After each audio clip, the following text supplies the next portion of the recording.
Welcome back, everyone. Today I'm going to cover another one of my absolute favorite games, Swat 4. For those who are unaware, Swat 4 is the final mainline title of the legendary Police Quest series, before they were eventually renamed to SWAT. The game released in 2005, created by Irrational Games, and built in the Unreal 2 engine. It was a real divergence from the traditional Police Quest story. Where Police Quest games would follow police officers in the city of Los Angeles, SWAT 4 would take us to the fictional city of Fairview, a combination of New York, Boston, and a few more New England-based cities. In SWAT 4, you get to play as the elite leader of your very own SWAT team, carrying out missions throughout the city that eventually evolve into a greater storyline, each mission getting progressively harder to carry out perfectly. While many gamers today are used to the much improved AI of first-person shooters, SWAT 4 makes you do all the thinking, not the computer. A true tactical shooter. A genre that has all but died out of mainstream gaming today. SWAT 4 sees you carefully positioning your fellow officers in doorways, choke points, holding angles, and breaching rooms, all with the goal of preventing loss of life, be it you, your team, the civilian hostages, or even the suspects themselves. Being the last of multiple dying breeds, SWAT 4's gameplay isn't what quite sticks in my mind, however. Its atmosphere, level design, and missions are what are truly amazing. The game's music, design, graphics, layout, and missions stick in my head to this day. While some are rather bland, such as storming a Chinese restaurant with a few hostage takers, they offer the heavy dose of realism to the many more cinematic stages that you traverse through later on in the game. One mission almost everyone who has played SWAT 4 will remember is the serial killer's home. A typical suburban house that as you clear room to room, eventually subduing the killer's own confused mother, you venture deeper into the madness, with masks of his victims made out of what look like paper mache. And as you continue on, you can only wonder, what corner is he hiding behind? Is he armed, and where is the hostage?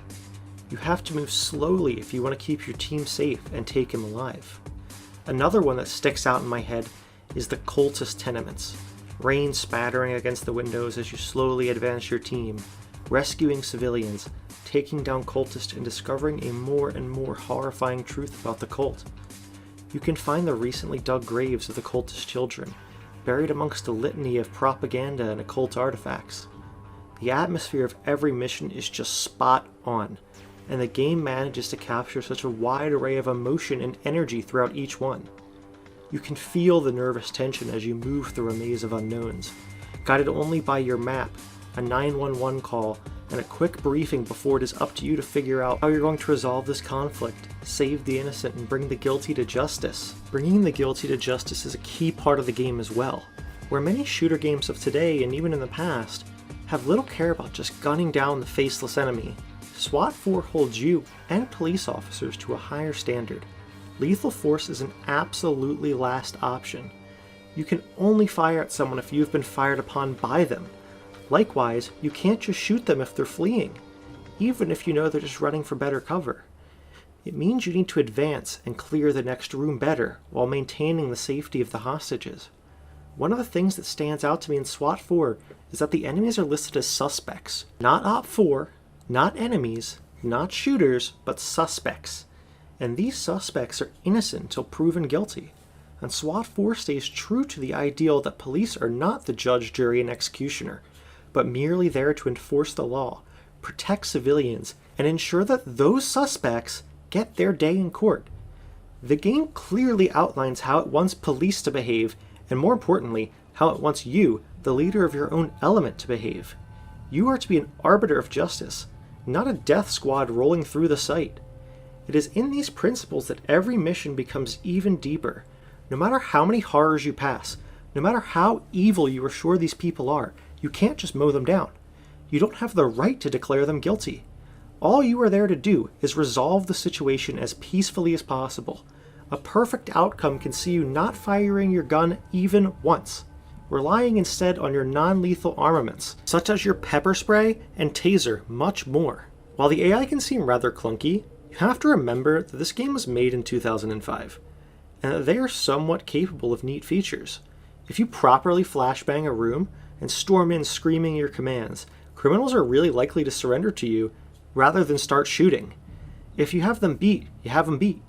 Meanwhile, as you progress through the story, you can encounter more devoted or better trained enemies who may be merely pretending to surrender. Should you move your sights from them, they will immediately open fire on you. Ordering your team to cuff someone while you have to keep your gun trained on them is a feature I've never seen in any other shooters, let alone the other ones that claim realism. The actual shooting, however, really sucks. It's janky, slow, and pretty much useless against the AI that will snap to your head if you give them a chance. This is where your decisions as a leader can truly make or break a mission. You can't rush in guns blazing. You need to carefully scout each room, check your corners, use your door cameras, and devise the best way to handle every situation, because the enemies will respawn in random positions each time you try the mission or reload a save. This feature adds endless replayability to the game, as well alongside the incredible level design. While the general outline of the missions remain the same, the way it plays out will differ radically every single time. Hostage locations, suspect patrol patterns, the number of suspects or hostages, it's different every time you load into the mission. Few games do this, and I absolutely love that SWAT 4 is one of them. It's the reason I and many others still play it to this day, 15 years later. For one to really experience what I'm talking about, you need to play it for yourself.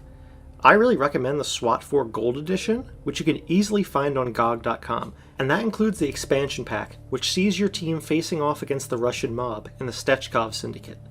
The game has a multiplayer that I sadly never really got to play, so I can't speak much to it, but what I've heard, many loved it. If you can round up enough friends, be sure to play some rounds and let me know how it goes. I hope to God that we will one day see a SWAT 5, or at the very least a spiritual successor to the game, because a dejanked, prettier version of this masterpiece would be incredible. Thank you all for watching, and I hope you have a good one.